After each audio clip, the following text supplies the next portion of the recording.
Welcome to the Technical Electives and Accelerated Master's Program information session for the Electrical and Computer Engineering Department for the spring 2021 semester and beyond. And to get us started, you might just think about, what do you plan to do in the next 30 years, 40 years? Who really knows? So now you need to basically get yourself ready for that by building a strong foundation. And that means, I think, taking a broad collection of courses during your technical elective coursework. The way that we've tried to organize that here in the Electrical and Computer Engineering Department is based on this decade-wise grouping or collection of classes. For example, something that might follow ECE 175 and 275, those are in the 70s. Those are computer-related classes, and you'll find the majority, again, take this with a grain of salt, the majority of our classes in the 400s, 500s, 600s will be in the 70s when they are computer-related. Likewise, if you were interested in a communications type class, that's in the 30s, the decade of the 30s. That's now in the signals and systems block. And now when you're looking at classes that you might want to take related to ECE 320, ECE 340, signal processing, you might be looking at the 30s, the decades of the 30s. With that being said, let's then move into what we are planning to offer in the spring semester, and I'll sort of break these down into 4 groups. We'll have a computer group of courses, we'll have a electronics, bio group of courses, electromagnetics and optics, and then the signals and systems courses. And you will note that some of these courses, this is the undergraduate technical electives, but as undergraduates, you are able to take classes at the 500 and 600 level classes. So you're taking graduate level classes, and you can take those for undergraduate credit or graduate credit, and you might go to the university website and put in the search box undergraduate enrollment in graduate courses, and magically you will find the information you need in order to register into 500 level and sometimes 600 level courses. This information session, I hope you're maybe viewing it as a sophomore, a junior, planning to go into your senior year. Wherever you're at, I think some of this information will be useful for you planning ahead in your future coursework, because if you're now in the Accelerated Master's Program, you can now take these graduate level classes. They do not need to be dual numbered. They don't have to be a 400, 500 class. They can be 500 level courses exclusively, and you can take those towards, in the AMP, if you're in the Accelerated Master's Program, you can take those to gain credit for both undergraduate and graduate up to a maximum of 4 classes that you can count towards both degrees. That's where the Accelerated comes in to play in the title of that program, the Accelerated Master's Program. You now you don't have to take 4, you can take up to 4, but you can now take 4 courses towards your Master of Science degree in Electrical and Computer Engineering. While you are an undergraduate student, you will obviously take the graduate level version of those courses, but those 4 courses, up to 4, will count towards your undergraduate BS degree and your graduate MS degree. That now leaves you with 6 courses remaining towards your master's degree, and you could take those quite reasonably in one academic year beyond your BS degree. So again, if you're thinking of taking a graduate level numbered course, You can take it for undergraduate credit or for graduate credit. You would have to make that decision, but that's why you will see these 500 and sometimes even 600 level courses listed in this discussion that we're having today. But here are some classes that are now planned to be offered in the spring semester of 2021. Computational Techniques, if you want to understand how to now implement some of these algorithms or expressions or equations.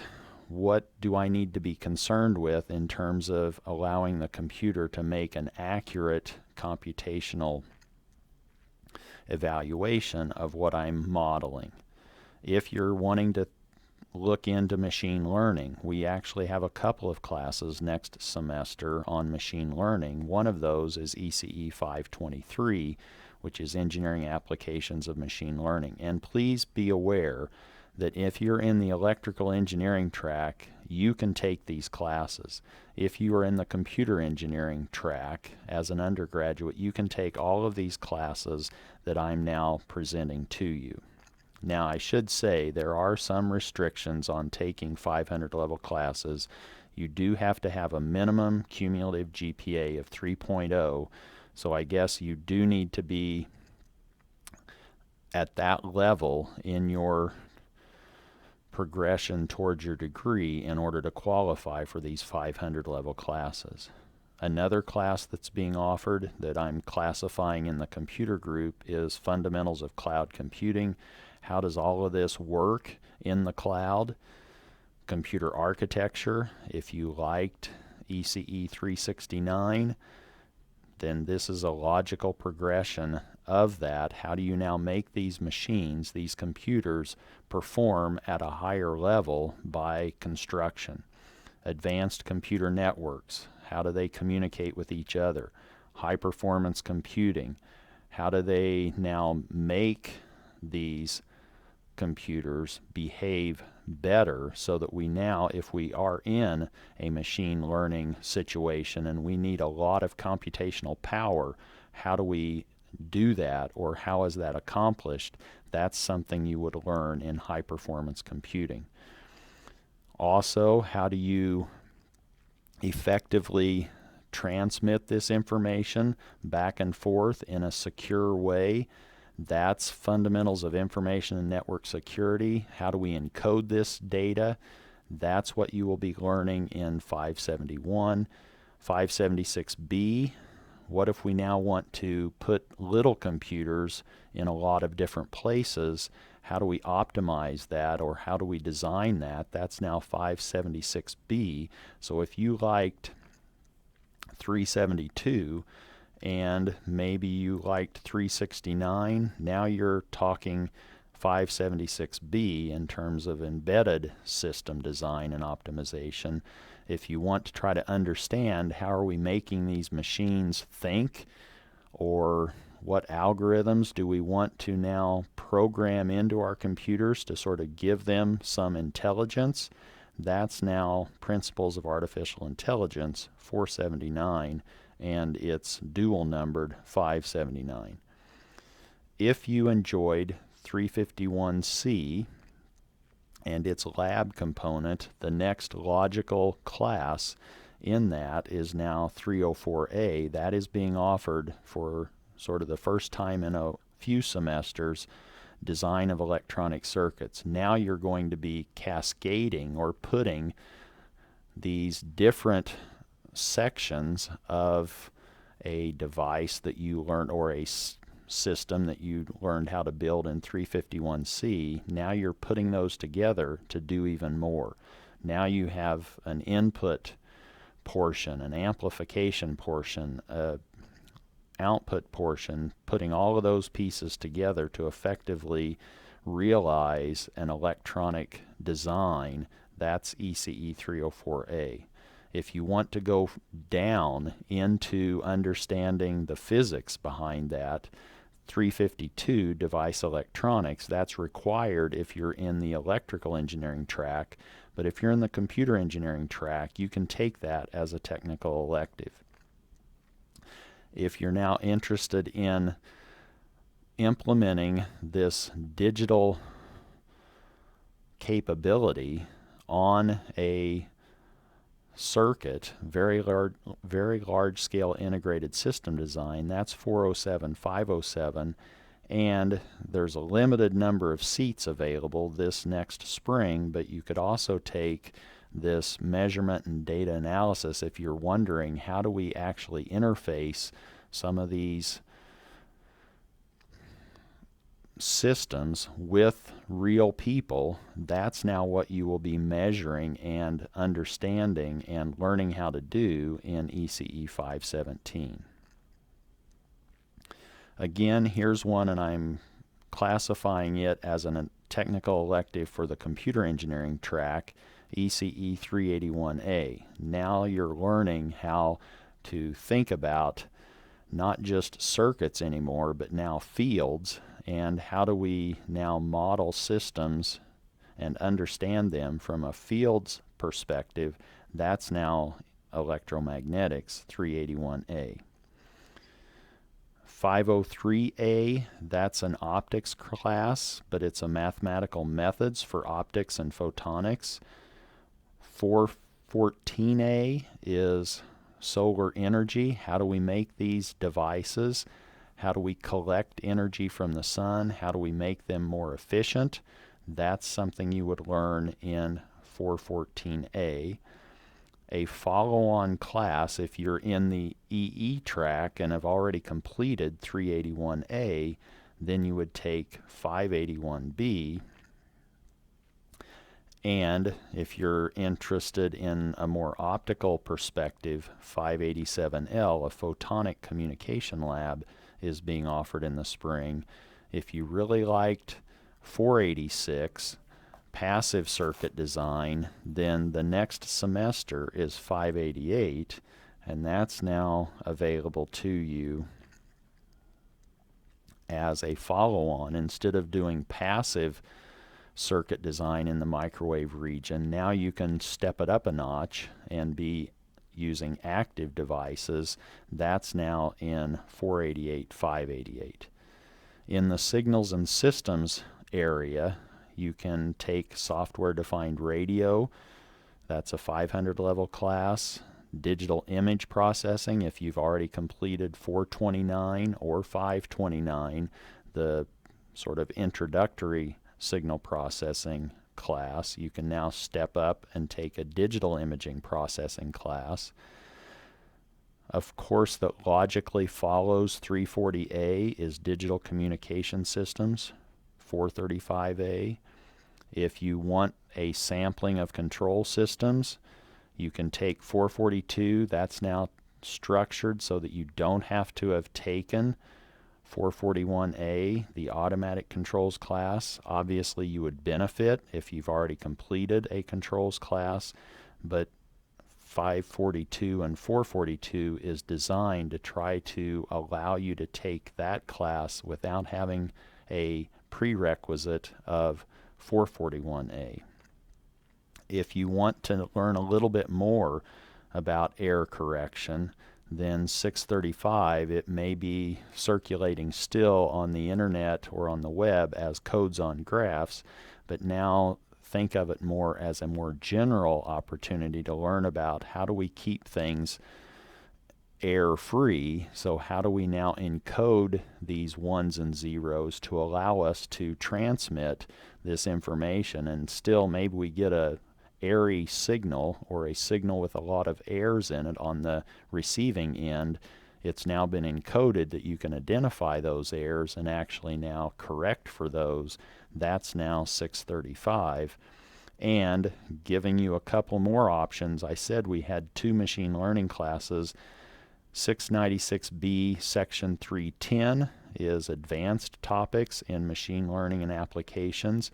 And if you've always wanted to learn a little bit about quantum mechanics, then Section 311 of 696B is available, and quantum information processing will be discussed, quantum computing, in that class. Those last 2 classes, 696Bs, are relying a lot on linear algebra as a foundation or a start, and probability and statistics for the section 310 of 696B. That's now what you have available to you. Here is a weekly schedule, hopefully, that allows you now to plan out. You won't be able to necessarily take all of those because some of them are offered at the same time. So you will have to make a decision if you were interested in high-performance computing and also artificial intelligence.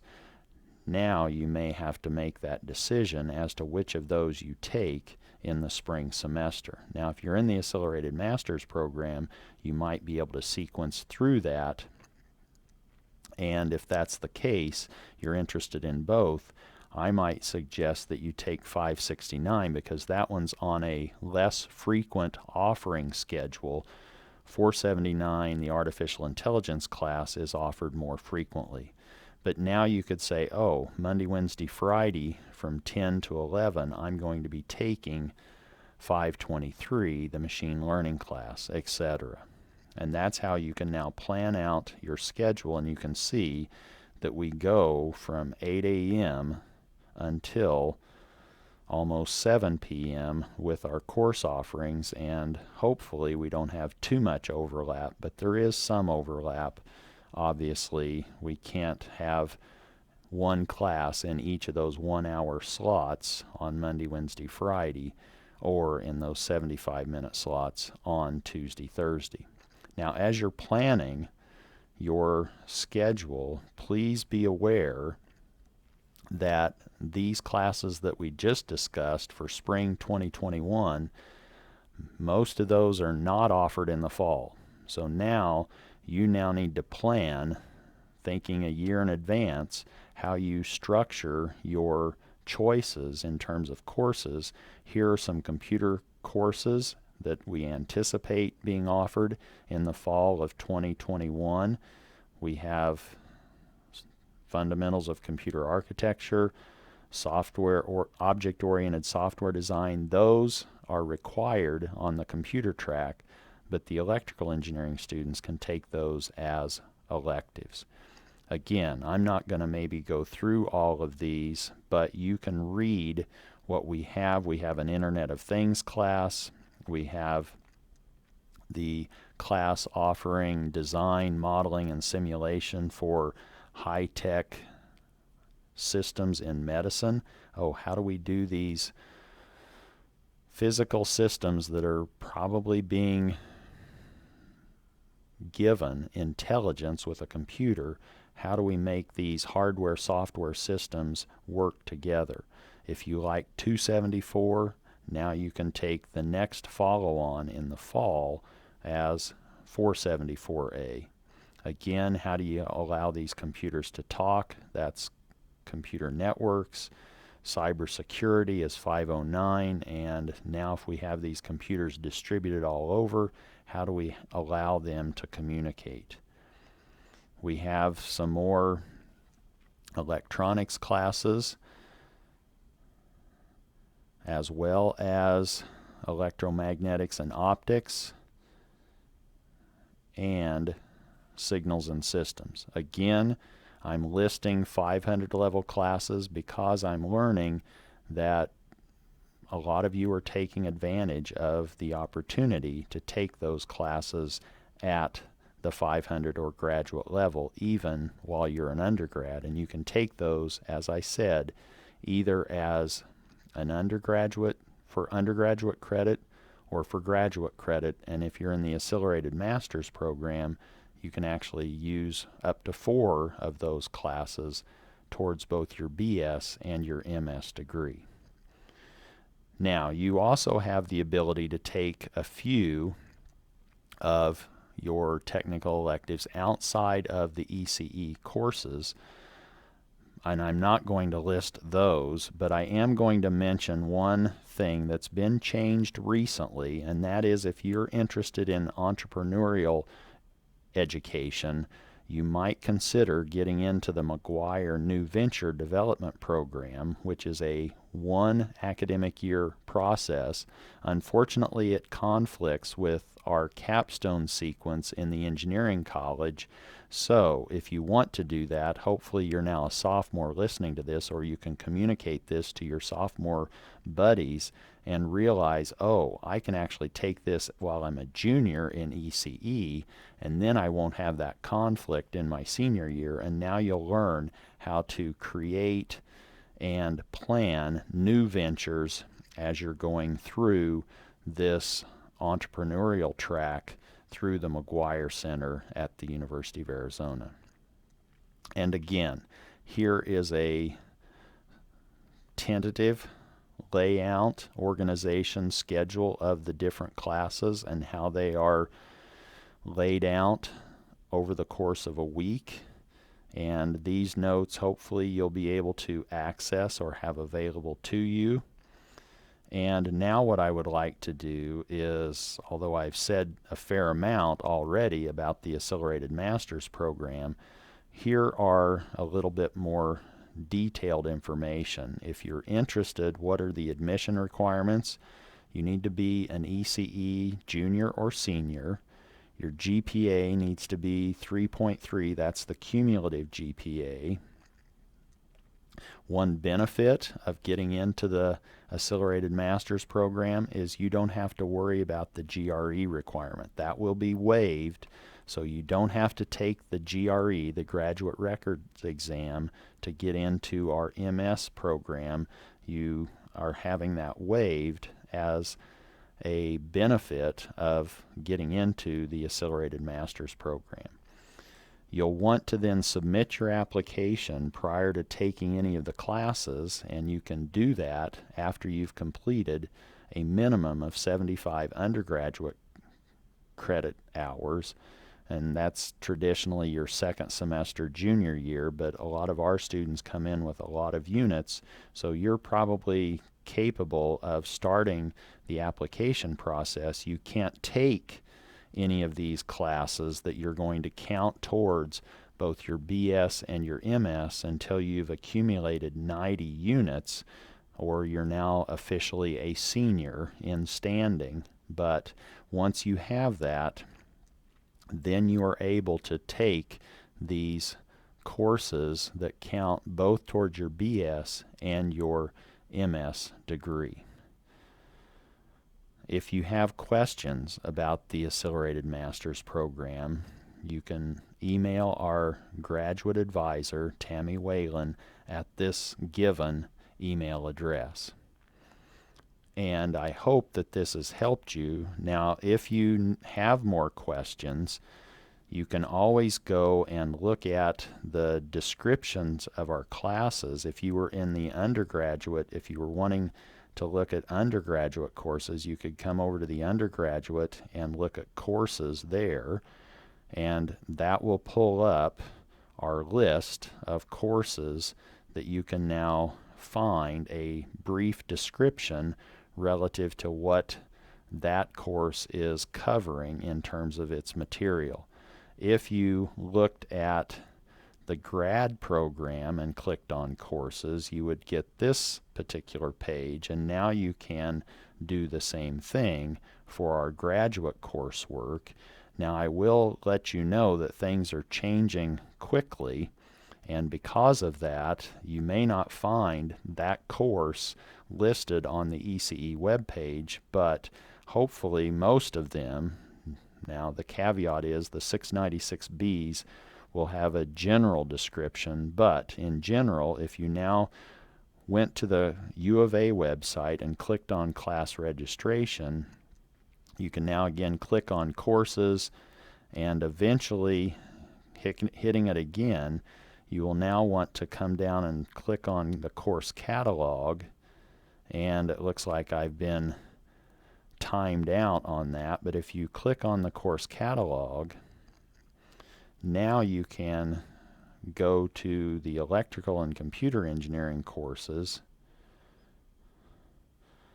and again, this is another way that you could find the course description for those particular classes. I hope that's helpful. I hope that you're now thinking. Obviously, maybe you're not thinking 40 years into the future, but you need to be thinking 5 to 10 years and building that strong foundation, and maybe thinking, what can I take advantage of here as an undergraduate in terms of learning? You may want to actually bite off or take a class that you think, oh, that's going to be challenging. Well, take advantage of having the opportunity to take that now, because it may be more challenging on your own after you've graduated. Good luck. I hope that you have a great end of your fall semester and are ready to now start taking or signing up for your technical electives in your spring semester. Good luck.